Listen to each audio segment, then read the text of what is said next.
there, it's another beautiful episode of Showtime with me, Aisha. And as you all know, in here is all about entertainment. Today in the house, we have a beauty queen. But before we get to meet her, let's take a very quick break. And when we return, the show continues. Don't go anywhere. We will be right back.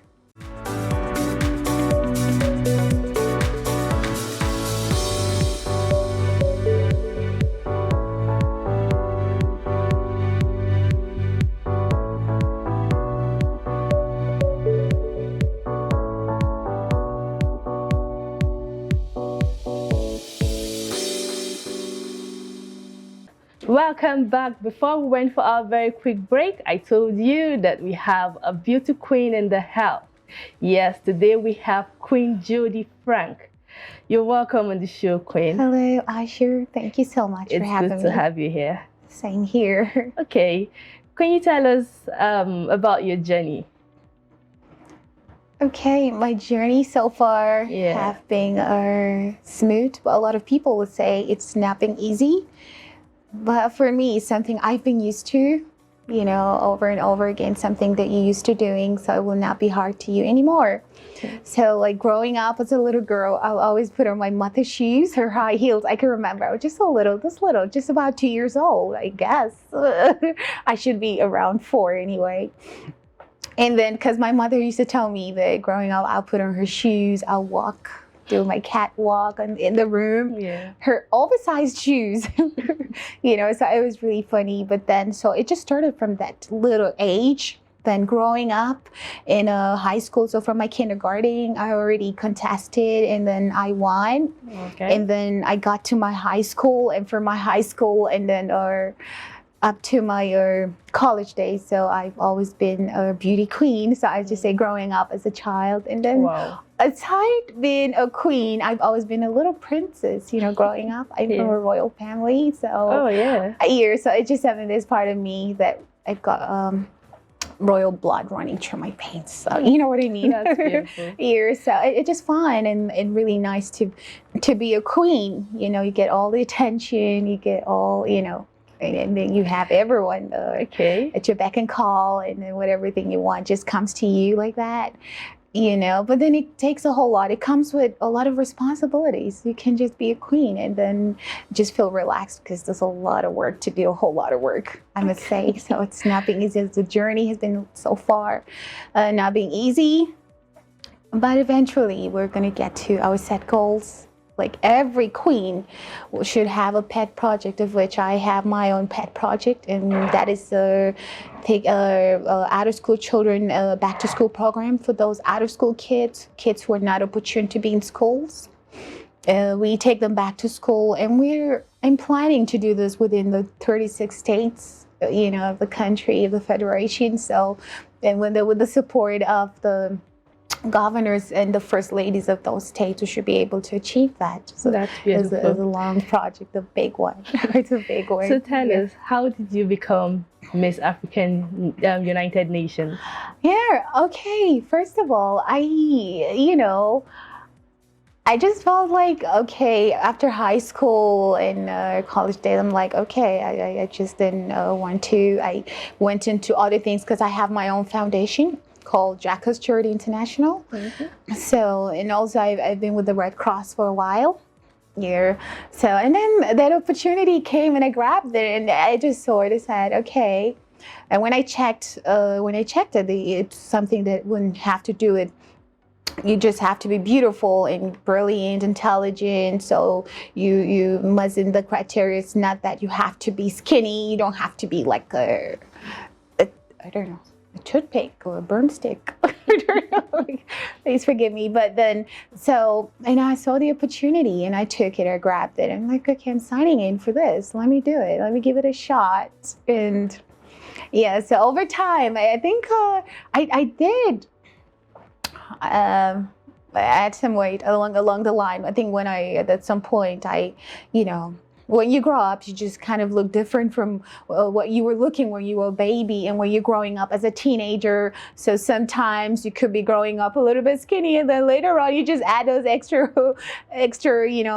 pounds of weight that probably you didn't want. But because you're now an adult, you're now a grown woman.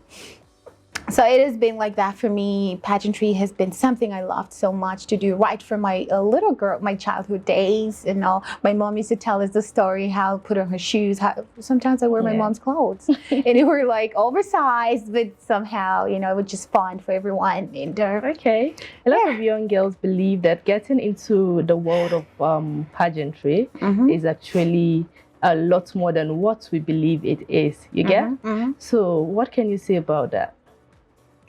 Well, for young girls, I say young girls, I'm still a young lady. I'm still in my 20s year, so mid-20s year. So the thing is, they have this wrong notion about the pageantry. They say it's not safe for young girls. At some point, you could be harassed, you could be abused, you could have to, go through so many people before you even get into the contest, or even before you get to win a crown. Well, at some point, sometimes they say you have to pay a certain amount of money just to win the crown, but no. For me, it wasn't like that. I knew I got what it takes, and you have to be confident in yourself at all times. And that was how I bit all the other contestants, and I won this crown, and everybody was like, oh my God. Because my project defending, I did everything. I was excellent. It was a non-bikini contest, so you don't have to show off your booty or anything. So I felt, okay, this is a more decent kind of contest, and I wanted to participate in the... Yeah, so for me, luckily, I won. And you did, and you won. Yeah, so you don't have to pay anybody. If you're confident in yourself, you can make it. You can be whatever thing you want to be in life. Okay. And that's one thing people fail to understand, young girls especially. You don't have to sleep with anybody. You don't have to pay money. You don't have to sell yourself cheap just because you want a crown. If you have what it takes and you're deserving, you get it. Yeah. That's beautiful. No partiality about this. I love that. Yes. Okay, so have you had any challenges so far? Yes, I would say here there have been challenges, and that is implementing my pet projects not being easy. We're yet to start off, and then we need all the necessary support. We need all the necessary funding to be able to carry out the project. It's not easy. It's a huge one. We're reaching out to the whole 36 states of the federation, so you know what it means. You know what it is. So we need every person to come out to support us, all well-meaning Nigerians, every person who is humanitarian, who loves Nigeria and who loves humanity to come out to support us, to support the Queen in her honorable office and what we're doing here. Okay. Looking forward to hearing from, Okay, you just stated before now you had you didn't add this weight, like you didn't have this weight. Yeah. So do you need to look some kind of way to be a beauty queen? For me, beauty is in the eyes of the beholder, like they say. And then you need to have confidence in yourself. You don't need to listen to people, the stereotype. You have to be like this, you have to be like that in order to be a beauty queen, in order to contest. No. If you have what it takes, if you feel you're beautiful enough, if you feel you're intelligent, then you can go for it. Don't stay back. So it's not about the size. No. We have, plus size models out there. We have plus size beauty queens too. We have plus size pageantry. Like they have it for plus size people. So, and I just felt like as long as, I just saw it like, okay, as long as you're beautiful, intelligent, you're curvy, you're not like big, like fat. You could be, a bit chubby. So if you're fat and not curvy, you don't I don't think you can go for plus size. You can go for plus size pageantry and modeling. It's for those people. So there's always a hope for everyone. There's always a cookie left for everyone. So you're not left out entirely, totally. So do you need to be a model before you can contest? Well, no, you don't have to be a model as long as you're within the age of 18 to, I think, 35. Oh, really? Yes. Okay. You can contest for some beauty pageant. They have a line, a benchmark. Okay, you have to be at this age to that age before you're able to contest. So for some people, it was like that. You were actually letting us know that in your own time, You didn't have to go through all this harassment and stuff, yeah? No, everything was just fine. Nobody will harass you as long as you do the right thing when it's time for practice. That's for your you. unity dance. You need to come out on time. You need to leave your hostel. You need to leave your where you assigned designated to stay.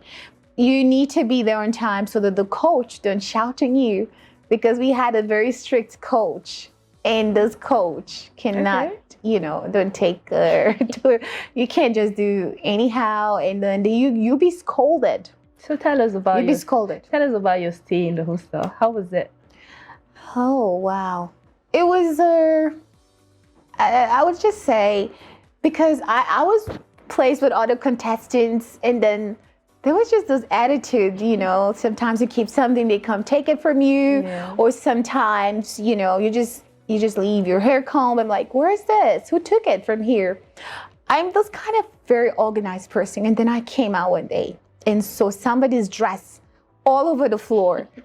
In the closet, the cupboard, everywhere was just messed up, and I just screamed. I screamed like everyone could hear me, like from the next floor, the next building. And she came out and like, what the hell is this? I mean, your clothes are everywhere. Sorry, I'm gonna pack it. I'm gonna pack it. And then she packed and cleared the whole place up. And I'm like, God. And also the bed too. I don't know. At some point, I know that, as humanitarian, you learn to share. I share a lot of things, but my bed space was something I never thought I could share with anyone. But I kind of shared a bed with somebody, and my roommate. And so anyway, that's for another day, story for another day. So you get to see people, you get to experience different character from the other people, especially when you don't have siblings growing up, or when you're alone, the only girl, and all those things. So it just has a lot to do with you learning. It just opens a door for you to learn about other people's behavior, other people's character, their traits. As a young lady, you see all those things and you learn from it. You learn. Okay. So does it have an organized activity? Like, did you guys have an organized activity and maybe hostel, the camp? In the camp here, I call it hostel. It's actually in the camp. Sorry. So in the camp, in the morning we work out very early, and then we come back, have our breakfast and lunchtime. Then after lunch, then we go into rehearsals, practice with the unity dance. Then you catwalk, how you walk. Those things just train you for some people who don't have an idea what it is to catwalk. Okay. So for those people who sadly have met coaches who have sexually harassed them and done a lot of shitty things to them, so what's your advice for those kind of girls? Well, okay, before I give my advice, the thing is, like in camp, there was a lady, a matured person, and the coach was trying to correct her. She said, don't talk to me like that. I'm a teacher also. And she was trying to claim rights. But hello, sorry, he's your coach now. You are, or you were a teacher outside the camp. So right now he's in charge, he's in command. So you just have to shush and listen to him. That's true. So whatever thing you say you are out there, whomever you are, right now you're in camp. So you have to humble yourself. Like I used to say something like, if you want to go far in life, you've got to eat what they call the humble pie. If you want to be successful, success comes with humility, but a lot of people don't know you have to be humble if you want to climb the ladder, if you want to make it. If you want to go far, you cannot be proud. Like in the Bible, God says he gives grace to the humble and he opposes the proud. So when you're proud of yourself, when you're too proud, it's just a matter of time. You see yourself crumbling and falling down the ladder that you don't want to. So just humble yourself. There's nothing there. Okay. You've not actually answered. And that. No, you've not actually answered my question. And then sorry, sure, I'll come back to you. For those girls who have been harassed, right? Yeah. And when we are the other body of coaches, I think there's something they're not getting right. There's something they're doing wrong. So you just need to look inward, look at yourself, and see those things to change, to correct. It necessarily wouldn't have to be that the harassment was caused by the coach, but it was caused by the contestant. There was something she must have done that prompted that. Like wearing inappropriate dresses to your rehearsal session. You're wearing something that's undershort, and then you, of course, you drawing the attention of that coach to harass you on your own. You're creating room for that. So dress appropriately. You're a queen. It doesn't mean you go naked in yourself on the street because you're a queen. You could have gone on a bathing suit, or you could have worn a two-piece and be walking on the street. They will know you're a queen. Oh, okay. But it's just all about humility, and then knowing yourself, knowing why you're there. A lot of people go to camp, they just forget themselves. They start playing, they start making friends, they start being distracted. That distraction. So I didn't let anything distract me. I knew I was heading for the crown and I was going to get it. So I didn't make friends. I was just a lone ranger because I knew where I was heading at. I knew what I wanted to get. I knew what I wanted to achieve. And the reason for me being in the camp wasn't to come and make friends. It was for me to grow myself, be a better person, be a better version of me, and then win the crown amongst every other thing. Okay. So just to be clear, you actually said that those ladies being harassed. Sorry, sexually I had harassed. A flu earlier. Those ladies being sexually harassed in the camp. Yeah. It's all their fault, yeah? Yes, it is your fault, partly your fault. And then you wouldn't totally blame the coach because they prompted you wearing a dress opening, showing your boobs and showing your legs and wearing something that's super duper short. Okay. So you call that upon yourself. You attracted that to yourself, whatever harassment you got. So try to be decent. You know, most of our girls of these days, they don't have what they call decency. That was one thing they lost. Your mama never told them. It's most likely when I see some girls come out and you do all dressed up, very short things. I'm like, I don't think she came out from a home. I don't think she didn't come out from her house. She came out from somewhere. It's not a home. Her mama didn't see her coming out with this short gown. No way. No one saw her. She just sneaked out and wore the gown. Because if it were to be my aunt, she would tell you, go and remove, this is not America, go and remove the dress. There was a time I just felt like, okay, I wanted to wear something. You know, I was a teenager and I was back home in Nigeria, and then my aunt said, this is not America, go and change it. And it wasn't really short. It was just something above my knees here. So it wasn't really short, but to her that it was short. And that I had to go change the dress, and I had to change it. But grumbling auntie, I kept my face like, you know. And but that's training. It's training. So I grew up with that you know, upbringing that there's certain things you must not put on as a young lady, not to attract the predators out there. You know, those people, the evil man to yourself. So you need to dress properly. And I love to see where parents would begin to start to dress their children appropriately and dress them in a manner, in a God-fearing way, in a good way, proper way, I would say. That's beautiful. You actually said that you own an NGO and you do humanitarian things. Yes. So apart from that, apart from being a queen, you know, some people just feel being a queen, you just wake up in the morning, dress yourself, wear your beautiful crown, and just enjoy your day. So what are the things you do? Well, I have a routine. When I wake up in the morning, I have some meals. I do my breakfast. I don't eat very early. Yeah, I cook. I know how to cook. I make my food. In as much as there's a cook in the house, there's a housekeeper, I do the house chores. I do things myself. I clean up my bathroom, I sweep the house, I do those things. So I don't feel like, but there are people actually paid to do those things, but I just do them.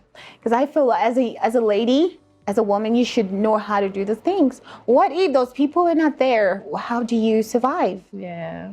That's the question. So and sometimes, you know, there's always a limit to pushing someone.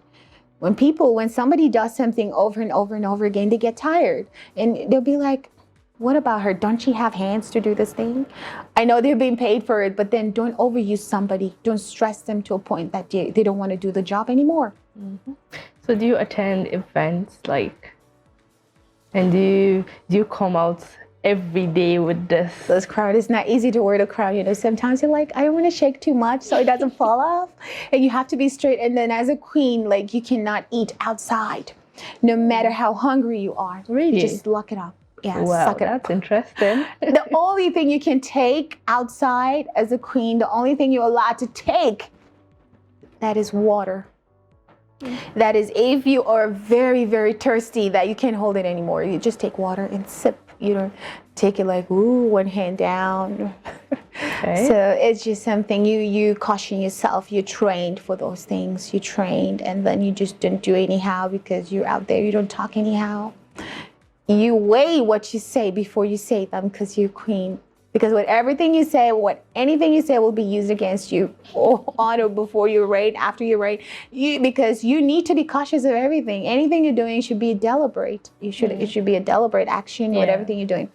Don't say, I didn't know, I just do. No excuses. So you need to deliver. You need to be straight in everything you do. You just have to be okay. You just be humane. Okay. Don't be a Maleficent. Don't be a mean queen, you know. Just be that queen that has a lot of grace, just be gracious, just be sweet and kind. I've got the biggest heart because for me, my own happiness depends on when I see other people happy. Like for me, that gives me joy.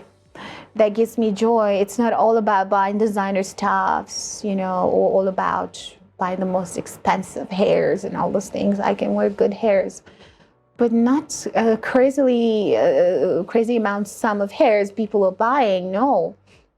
All right, I say, okay, why don't we use this excess money to put into charity? Why don't we use those excesses to help a child go back to school?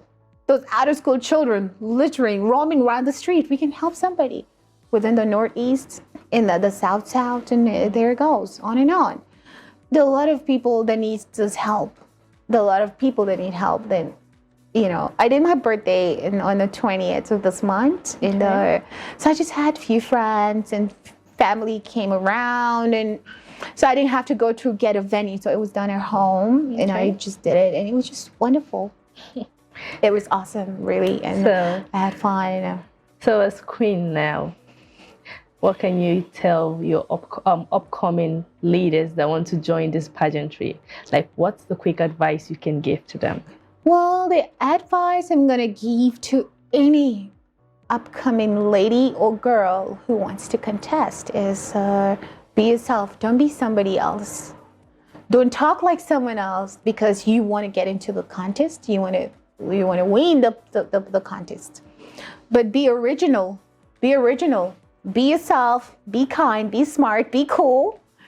And you see that the skies will just be a starting point in life here.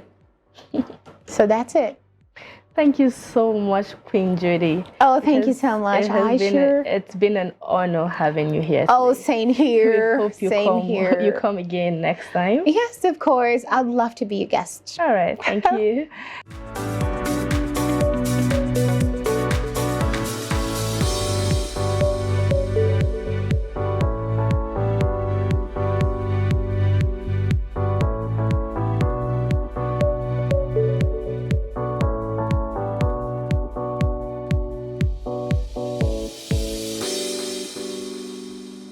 Welcome back. All right, moving on now. The movie premiere of The Two Aishas happened a few days ago, and I must say it was a very interesting event with celebrities in attendance.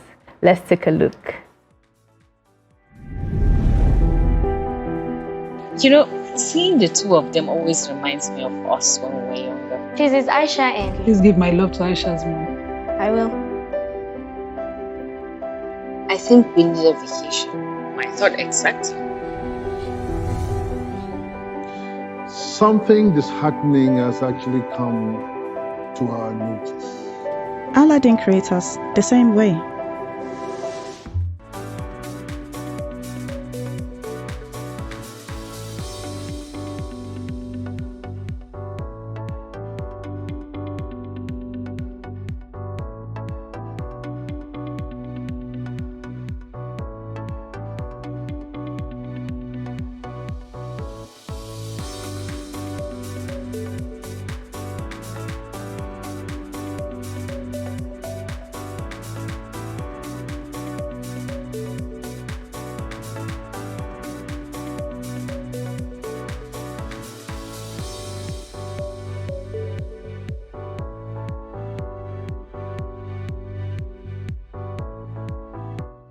Well, if you try to look at the setting of the story, yeah, you could see the fact that it's more of a true life story because this is what is happening. We shouldn't let our greediness or our ambition come in between, friendship and humanity in the first place. We should always try to look the other way around. Well, the first time I saw the script, the first time I read the script, I was actually excited first and nervous because it was the first time me playing a character like Aisha Yusuf. But then the excitement was, it's a challenging one, so just do it and see how I would actually carry the character. It wasn't very difficult one because for who know me, they know me. I'm a very calm and collected person. So Jamal is a calm, cool, family oriented. He's a man of peace and love. So it was quite easy to enter into Jamal and sit on Jamal and breathe in Jamal.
Assalamu alaikum, my name is Mariam Booth and I'm playing the role of Aisha Yusuf in the movie called You to Aisha.